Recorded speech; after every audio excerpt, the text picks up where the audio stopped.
Faster than a speeding bullet. More powerful than a locomotive. Able to leap tall buildings at a single bound. Look, up in the sky. It's a bird. It's a plane. It's Superman.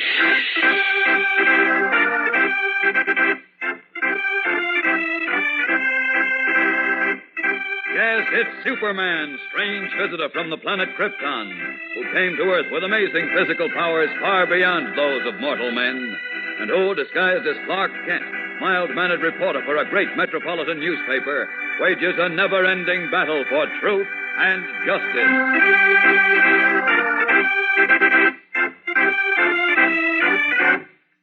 Today, transcribed in a place which supposedly has ceased to exist, Superman fights for the lives of two close friends in The Mystery of the $10,000 Ghost. Our scene is a small one-story bank building in a long-dead town, where sagging, paint-cracked frame dwellings, their windows gone, stare blindly out on the single grass-grown street.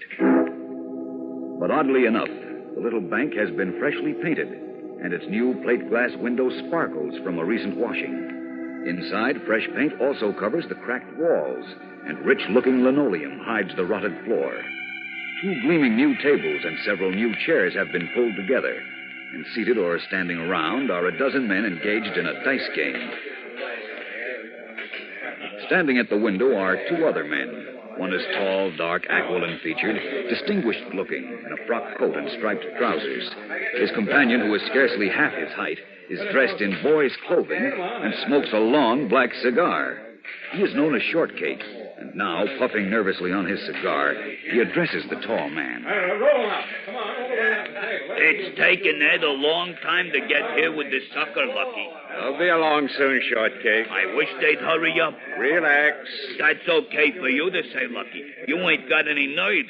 With me, I'm what you call high-strung.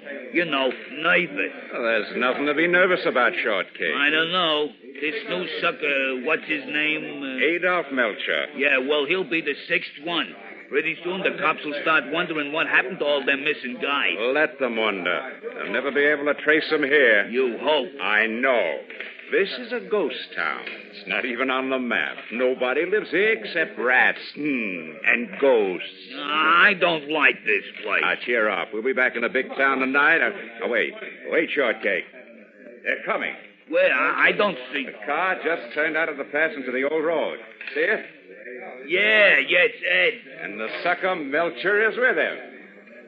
Now, in just a few minutes now, Adolf Melcher will add $10,000 to our treasury. And one ghost to the town's population.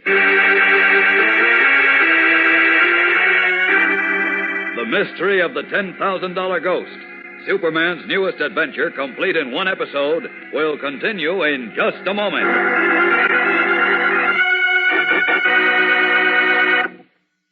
201 years ago today, gang, a famous American hero was born in Poland.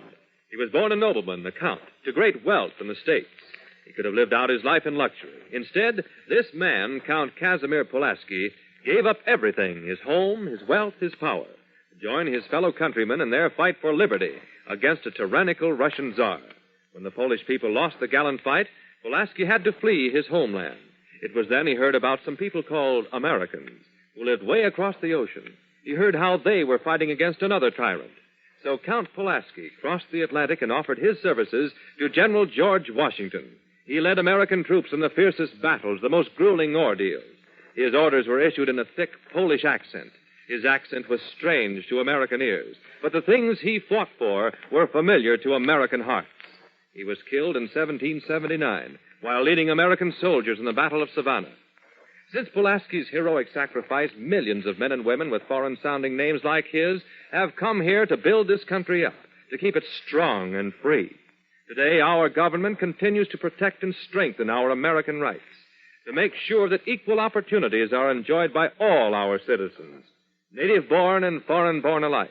In doing so, America is paying the deepest kind of tribute to Pulaski and to all the others like him of every country, creed, and race under the sun.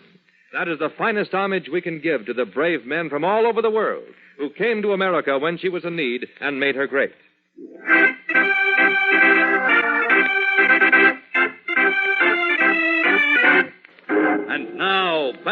through the adventures of Superman and the mystery of the $10,000 ghost.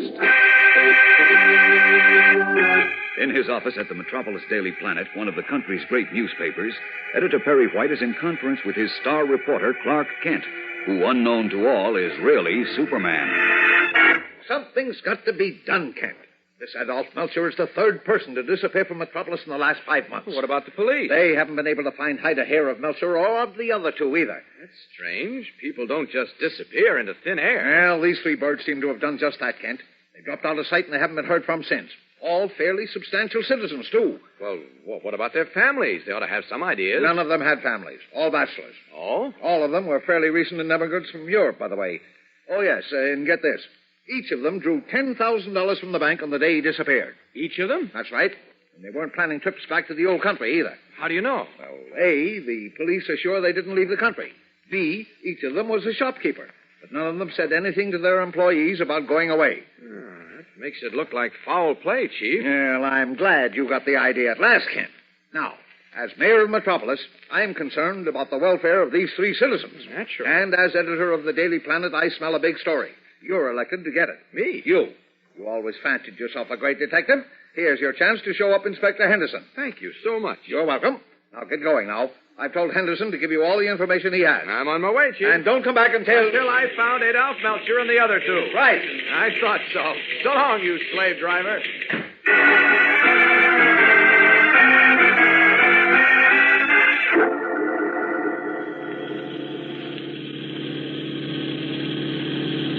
That spooky ghost town gives me the creeps at night, Lucky. Why couldn't we wait till morning to drive out? We're having company at the bank in the morning, Shortcake. Another one of your uncles. Oh, is this uncle going to bring us some more of that nice green cabbage? Naturally, $10,000 worth. Oh, I love that folding money. Who's the sucker this time? A fellow named Anton Lazinski from Metropolis. Hey, that's the fourth one from Metropolis. Ain't that pushing your luck a little too far? Leave it to me. I know what I'm doing. Yeah, but the cops, they... Let me worry about the cops. And with this sneak set up, I am not worrying. Now step on it, Shortcake. We've got work to do before we cash in our next $10,000 ghost tomorrow.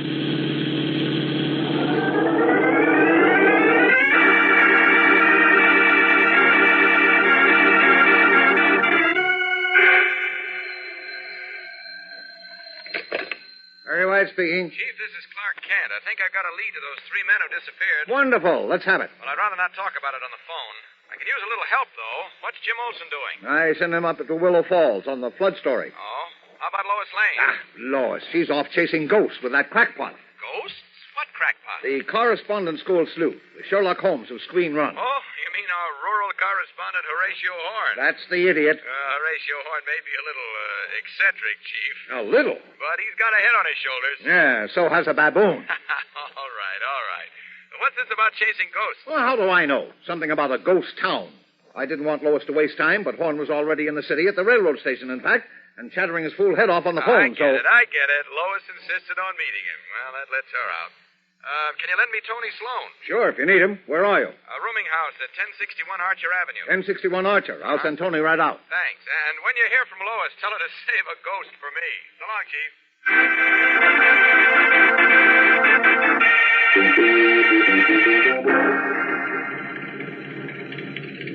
Here's a taxi, Miss Lane. Get in, please. All right, Horatio, but I wish you'd tell me... Later. Not a moment to waste right now. 2836 West Street, driver. And do hurry, please.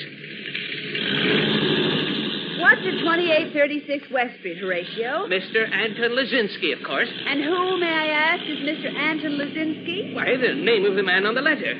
Oh, this is like pulling teeth. What letter, Horatio? The one the man deposited in my post office in Squeen Run yesterday afternoon. I'm the postmaster, you know, as well as the telegrapher. And a digger of artesian wells and a graduate of the infamous Correspondence School for Homemade Private Eyes. I know, the Horatio. famous International Correspondence School for Detectives and Crime Deduction, Miss Lane. Horatio, please get down to cases.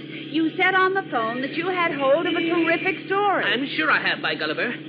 what would you say when a man sends letters from a ghost bank in a ghost town? I'd say he was probably a ghost, except that there aren't any ghosts. Exactly. Elucidate further, Horatio. This is beginning to sound interesting. Well, as I say, this man, whom I never saw before, deposited a letter in my post office in Squeen Run yesterday. Yes? The envelope, a fine, expensive envelope, by the way, was engraved the First National Bank of Nugget City. Nugget City? I never heard of it. Of course you didn't. Nugget City has been a ghost town for 48 years. Oh? And what I want to know is, why did this man send a letter from a bank which no longer exists in a town which no longer exists? I don't know, unless it was a gag. What? A trick, a joke. Oh, I don't think so. This man was definitely a criminal type. The smooth, confidence man type. Oh, come now, Horatio. You couldn't possibly tell that. I am a trained observer, Miss Lane, and to the trained observer, many things are apparent. As a matter of fact, I wrote my thesis on that subject for the famous International Oh, now Correspondence spare me, School. Horatio, please. I still think it's a gag, but I've wasted all this time, so I might as well waste a little more. The letter was addressed to Mr. Anton Lazinski here in Metropolis? Yes, that's right. 2836 West Street. Well, we're turning into West Street now. Let's see what Mr. Lazinski has to say.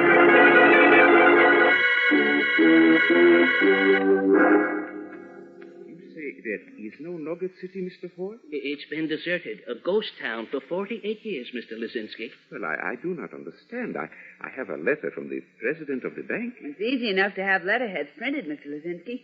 Look, why don't you tell us all about it? We want to help you. Well, the man said it is better not to mention about it until everything is arranged, Miss Lane. But if you are right, if perhaps there is dishonesty... Let's hear the story before we decide. Yes, you can trust us, Mr. Lazinski. Your newspaper, the Daily Planet, is a fine paper. I will tell you. Good. Let's have Good. it. I come here from the old country 7 years ago. I come alone. My wife, my children, all were killed by the Nazis. What a shame. I open an optical shop. I do fairly well, but I am lonesome. Of course.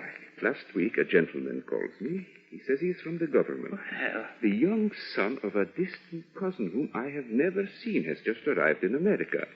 A DP. He, too, is all alone. But he knows of me. He has considerable money from his father, which is, how you say, frozen by our government. Yes, frozen. That's what The man tells me if I am a responsible person, I can adopt this boy, my young blood relative. His money, $100,000, will be entrusted to me. $100,000? Yes, there will be money to educate him and to care for me in my old age. I say I am glad. And the man asks me, can I put up $10,000 as a bond? He says, to show my responsibility and good faith. Uh-oh.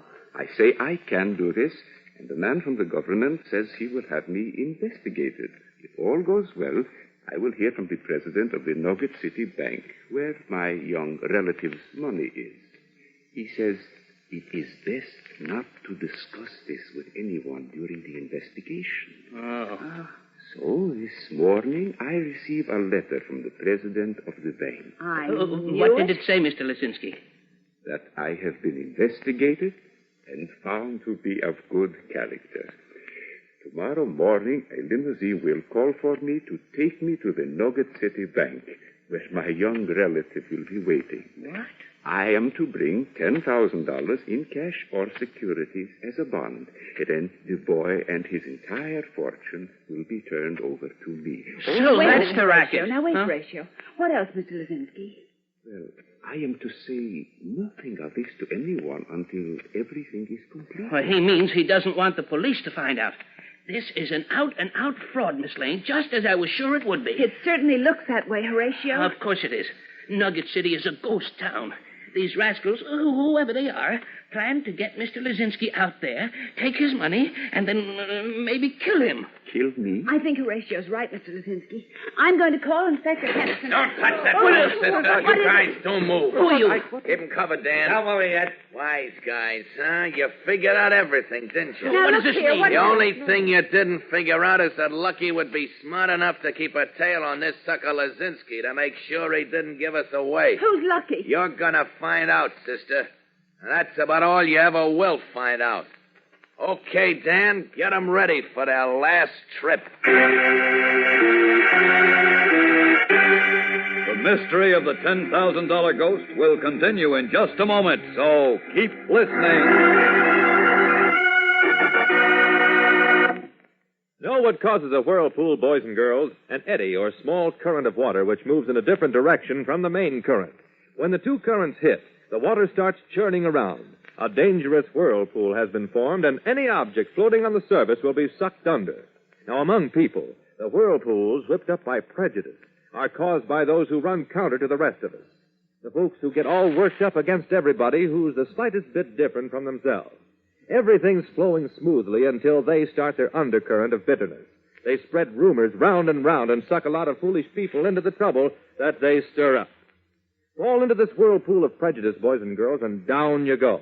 It gets harder and harder to see clearly. It becomes impossible to keep your head above water. You just go thrashing about, striking out at everything in sight, and never making any headway at all. Now, you can avoid getting into such troubles, gang, just by sticking to the mainstream of friendship. And that flows amongst sensible folks.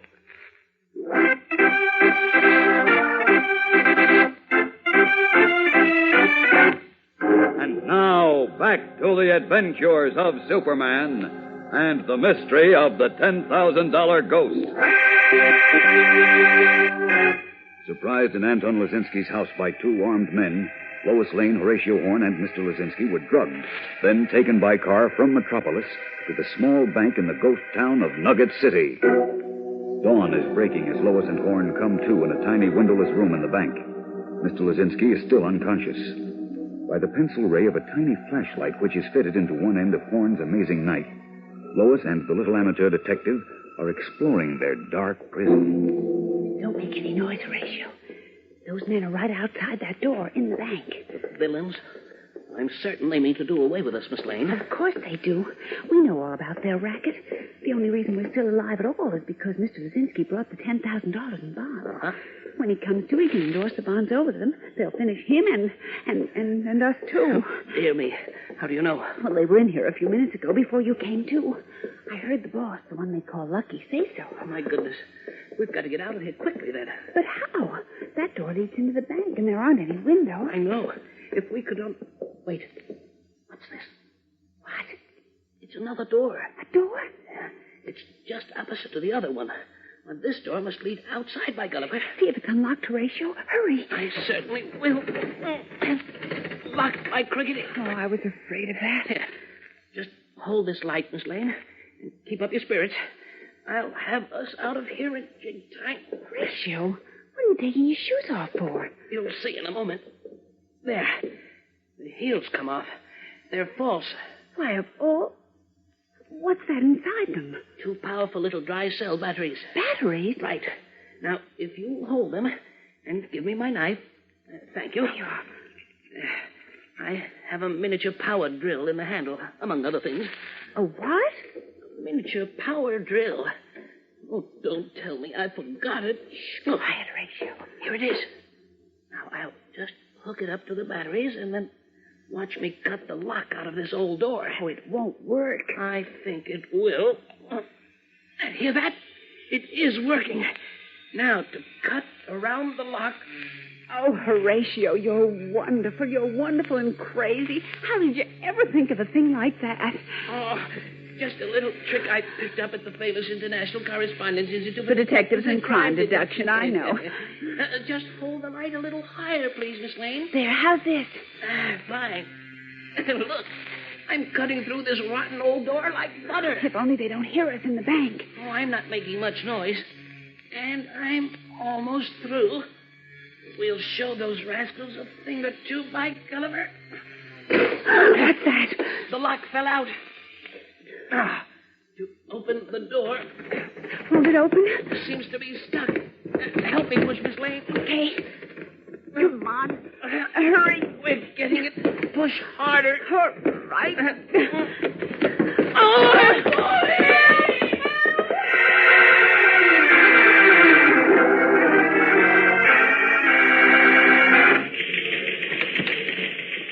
This listen, Chief. Here you are, Kent. I tried to reach you all night. Now, where have you been? Hunting for those 3 citizens who disappeared so mysteriously, of course. Well, any luck? You said you had a lead. I did, a hot one. But it turned out, well, it hasn't turned out at all. Well, what do you mean? I finally found a man, the priest in Adolf Melcher's parish, who'd seen Melcher the night before he disappeared. Melcher vanished last week, you know. Yes, I know. Go on. The priest asked Melcher if he was coming to Mass the next morning, and Melcher said he couldn't. He had to go to Nugget City. Where? To a city or town or whatever it is that doesn't exist. A town that doesn't exist? Uh-huh. What are you talking about? Sounds crazy, doesn't it? But it's true.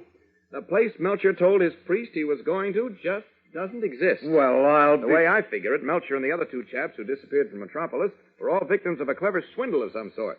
You remember each of them drew $10,000 from his bank just before he disappeared? Yes, I know that. Then they were lured or taken somewhere. They were told they were going to Nugget City just in case they talked. Oh, say, wait. In which case, neither the Wait. authorities nor anyone else would be able to trace them since there is no Nugget City.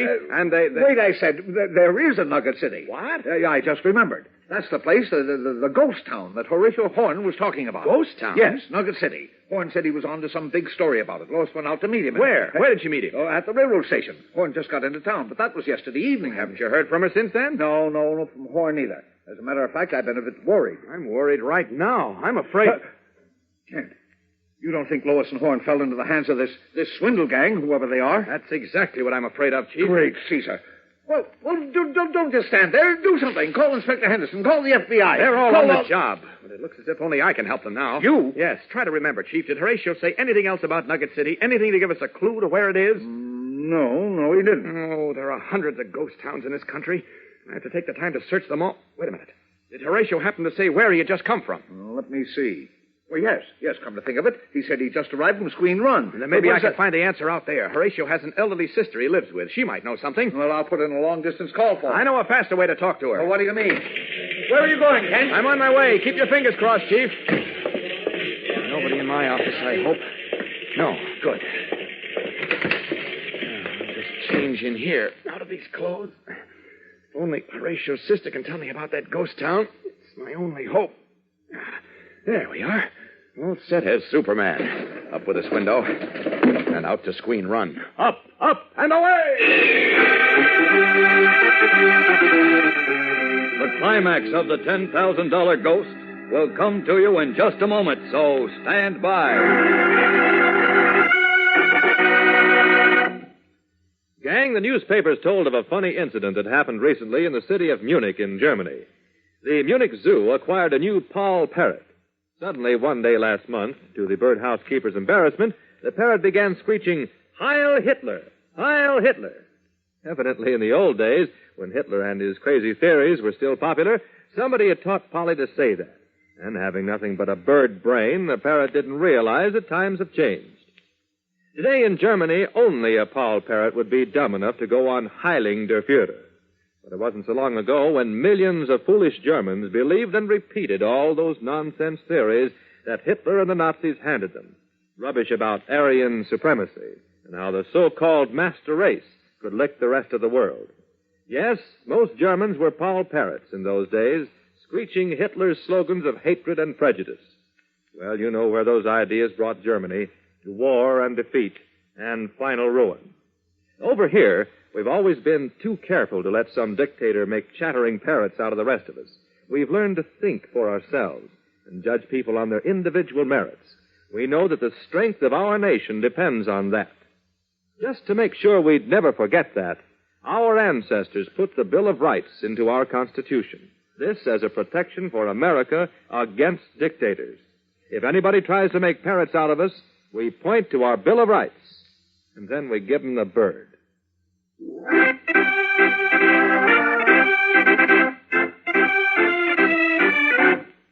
And now, back to the adventures of Superman and the climax of the mystery of the $10,000 ghost.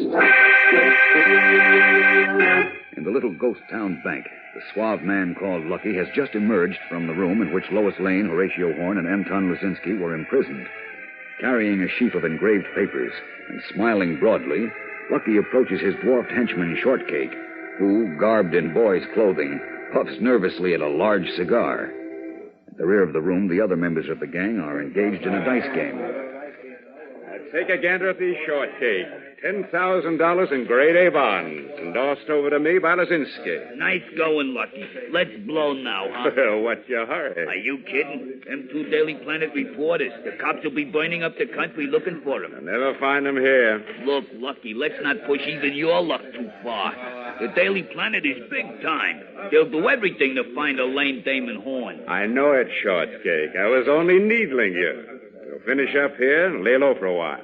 We'll find another ghost town out west someplace. Okay, but let's scram out of here fast. All right. But there's a little job you have to do first. 3 little jobs I need. What job? I dumped Lazinski down in the cellar. Miss Lane and Horn are down there, too. They got the door open somehow and fell into the cellar. You ought to hear Miss Lane bawling Horn out. Hey, that's good. That's real good. Yes, out of the frying pan into the fire. So now, take your gun and go down there and finish him. Oh, no, not me. Why not? I ain't going down in that cellar.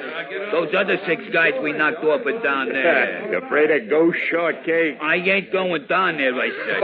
Okay, I was only kidding you. I'll send Ed down. He likes ghosts. The kind that pay us 10 G's, that is. Ed. Yeah, Lucky. Go down in the cellar and finish those 3 jerks. Then we'll be on our way.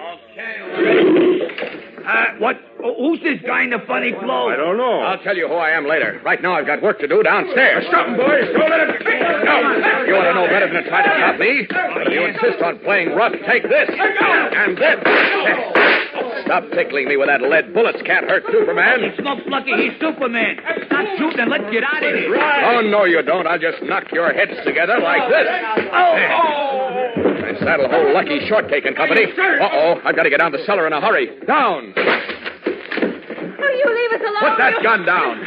Superman. Superman. I'll be with you in a moment, Miss Lane. Horn. You won't be good, eh? Okay, then. Pleasant dreams. There, guess that does it. Now. Oh, Superman, you got here just in time. Why, you certainly did. This ruffian was going to finish us like his gang did those 6 dead men across the cellar there. Oh, poor chaps. I gather they're the men who disappeared so mysteriously. That's right. Lucky picked his victims carefully. Bachelors recently from Europe who had some money but were lonesome for folks of their own blood. He told them that a young nephew or a young cousin that they'd never seen had just arrived in this country with a good deal of money. That little rascal, Shortcake, posed as a young nephew or cousin. Yes, and then these men could adopt the boy and control his fortune, too. I see. All they had to do was put up $10,000 to show that they were responsible people. And when he got them out here, he took their money and then murdered them, eh? And that's right. It's so awful. Yeah. Lucky charged those poor chaps $10,000 for the privilege of being liquidated. That's right. Well, let's go up and get Lucky and company and turn them over to the authorities.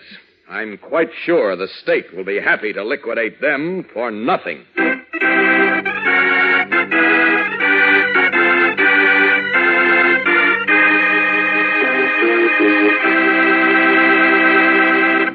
And so ends the mystery of the $10,000 ghost.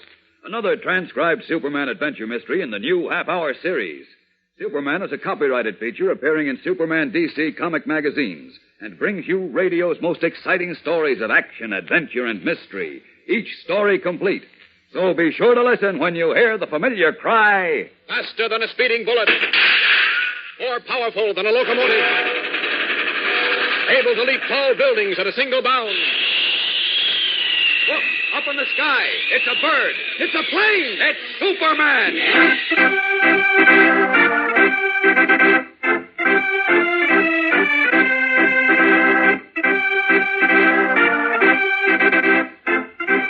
The Adventures of Superman comes to you at this same time, same station every Monday, Wednesday, and Friday. Remember, 3 different stories every week, each one complete. Be sure to listen again Monday, same time, for the mystery of the flying monster on The Adventures of Superman.